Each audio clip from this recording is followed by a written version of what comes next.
आज के reality check में लाए हैं दो बड़ी खबरें जो रियल एस्टेट के दो बिल्कुल अलग डायमेंशंस को टच करती है।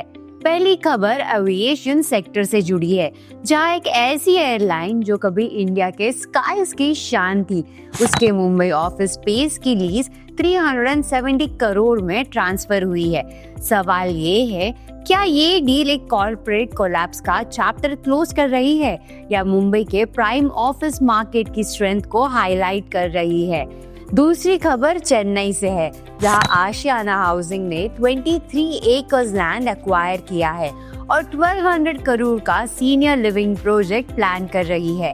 लेकिन ये सेगमेंट इतना अट्रैक्टिव क्यों हो गया है? क्या सीनियर लिविंग इंडिया का अगला बड़ा रियल एस्टेट ट्रेंड बनने वाला है? तो आज हम डिकोड करेंगे एक liquidation driven mega office lease transfer और एक फ्यूचरिस्टिक हाउसिंग बेट के बीच का कॉन्ट्रास्ट, और समझेंगे इसका इम्पैक्ट बायर्स, इन्वेस्टर्स और डेवलपर्स के लिए। Hello and welcome to reality check, powered by nobrokerage.com, a registered trademark website where you can buy properties with no brokerage and no subscription fee। चलिए शुरू करते हैं पहली न्यूज से। जेट एयरवेज के Mumbai office lease transfer deal पर एक नजर।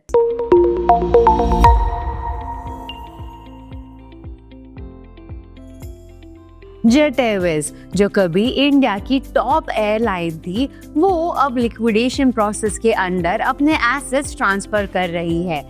जेट एयरवेज ने अपना मुंबई ऑफिस स्पेस का लीज ट्रांसफर करने के लिए एग्रीमेंट साइन किया है, जिसकी वैल्यू है 370.25 करोड़।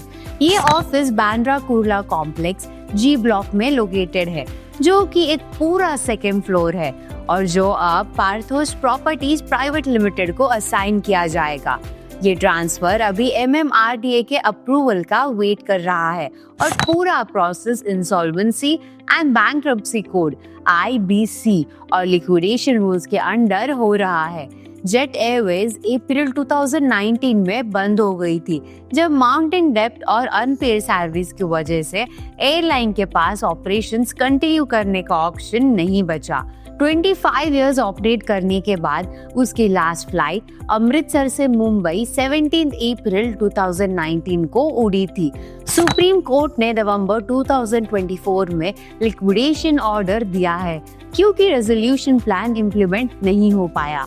अब इस ऑफिस लीज ट्रांसफर के थ्रू लिक्विडेशन के क्रेडिटर्स को रीपेमेंट का एक स्टेप मिल रहा है।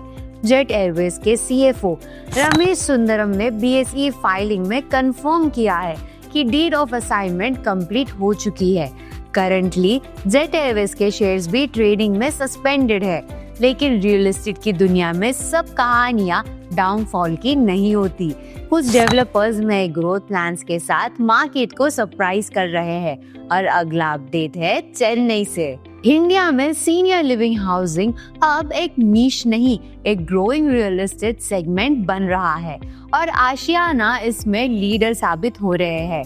आशियाना हाउसिंग ने चेन्नई के महिंद्रा वर्ल्ड सिटी में 22.71 एकर्स लैंड एक्वायर किया है, जिसकी रेवेन्यू पोटेंशियल है 1200 करोड़। ये लैंड उनके एग्जिस्टिंग सीनियर लिविंग कम्युनिटी आशियाना वात्सल्य के बिल्कुल पास है और यहाँ अप्रॉक्स 15 लाख स्क्वायर फीट के डेवलपमेंट होंगे। प्लान है एक state of the art senior living project launch करना, जिसमें विलास और अपार्टमेंट्स दोनों शामिल होंगे। कंपनी फाइनेंशियल ईयर 2025-26 में 425 करोड़ इन्वेस्ट करेगी अपने सीनियर लिविंग पोर्टफोलियो एक्सपैंड करने के लिए। मुंबई, बैंगलोर और दिल्ली NCR जैसे बड़े मार्केट्स में एंट्री टारगेट कर रही है। आशियाना के पास अभी 9 ऑनगोइंग सीनियर लिविंग प्रोजेक्ट्स है। NCR के भिवड़ी में 3, चेन्नई में 3 और जयपुर, पुणे, लवासा में एक प्रोजेक्ट। सिर्फ फाइनेंशियल ईयर 2024-25 में ही उन्होंने 382 करोड़ बुकिंग वैल्यू रिकॉर्ड किया और इस साल का टारगेट है 450 करोड़। अब सीनियर लिविंग सेगमेंट कंपनी के रेसिडेंशियल पोर्टफोलियो का 30% से ज्यादा कंट्रीब्यूट कर रहा है, यानी डिमांड क्लियरली स्ट्रॉन्ग है और आशियाना इसको स्केल अप करने के लिए रेडी है। तो दोस्तों, आज के रियलिटी चेक में हमने देखा कैसे एक ग्राउंडेड एयरलाइन के एसेट्स भी मार्केट में मल्टी करोड़ वैल्यू अनलॉक कर रहा है, और दूसरी तरफ सीनियर लिविंग हाउसिंग जैसे नीश सेगमेंट्स कैसे रियल एस्टेट का फ्यूचर शेप कर रहा है। आपको क्या लगता है, सीनियर लिविंग जैसे प्रोजेक्ट्स बायर्स के लिए एक सेफ लॉन्ग टर्म बेट है, और jet Airways office lease deal जैसे ट्रांजैक्शंस इन्वेस्टर्स को क्या सिग्नल देते हैं? अपना व्यू हमें कमेंट्स में जरूर बताइए।